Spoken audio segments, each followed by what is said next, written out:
Hello beloved friends, welcome to Pagan Perspective Subs Week.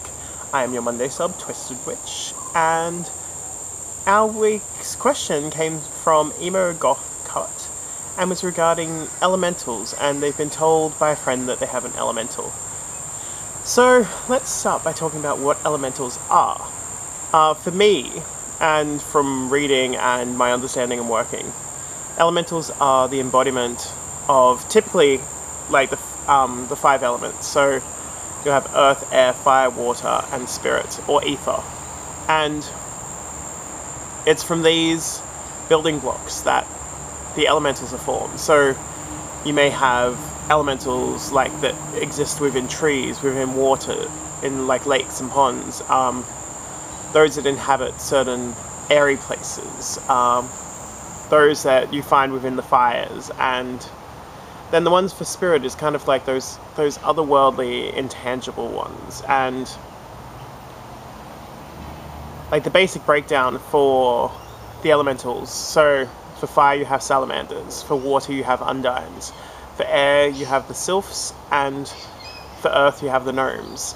And from there you branch out. So it's pretty much like, for me, elementals are like the nature spirits. They are the embodiments of the environment around us. So you can have like elementals of metal, elementals of glass, there's the elementals of trees, of plants, of grass, of stone and rock, of wood.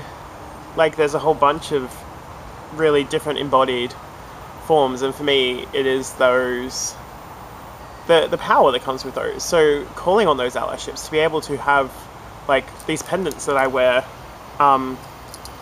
alivening and awakening the elementals that reside within them and calling on their allyship. So I wear like a jade bear, and I have an antlerless stag, a stag's antler. And yeah, in regards to whether or not you have an elemental emogothcut, I'm not sure. I don't know you, so without having met you or knowing more about you, I can't really give you an answer on that, because I don't know enough information to qualify an answer.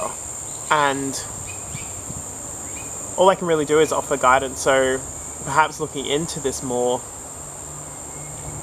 all I can really say is just perhaps going into like a light trance. So being conscious and wary of your breath and how your breath resides and sits within yourself, and allowing your eyes to close and just allowing everything to fall away around you. So like any noises, any sounds, and just start to send out threads and tendrils to call upon this elemental, this ally that you may have, and ask them to present or show themselves to you. Or they may not have like a visual physical form. They may be more intangible, and they may be able to whisper or talk to you. And just start building the relationship from there. So being able to have that connection. And of course, introduce yourself. Introducing yourself first is very important, because it then creates this bond and link, and they may give you a name in return, and you may then call on them as an ally and use them, well, not use them, but call on their strength and their power to aid you in your work, whether it be doing spells, healing, just everyday life stuff as well.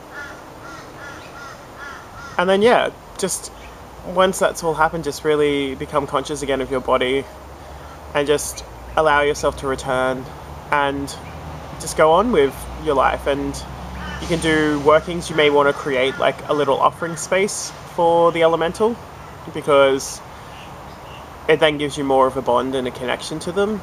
And I often find like DeviantArt is my best friend for this sort of stuff. When getting information about certain things, I'll look up all these images and composite a whole bunch of different images, and it helps really, like if it's something more intangible, it can give them more of a form and shape a form. But yeah, really just be open to it. I can't give you a direct answer whether or not you have an elemental or what sort of elemental it is. It's more about you exploring that relationship, and I can just give you the tools to help that out. But yeah, that's pretty much it for this week. So to all the viewers, much love and blessings, and blessed be. Bye.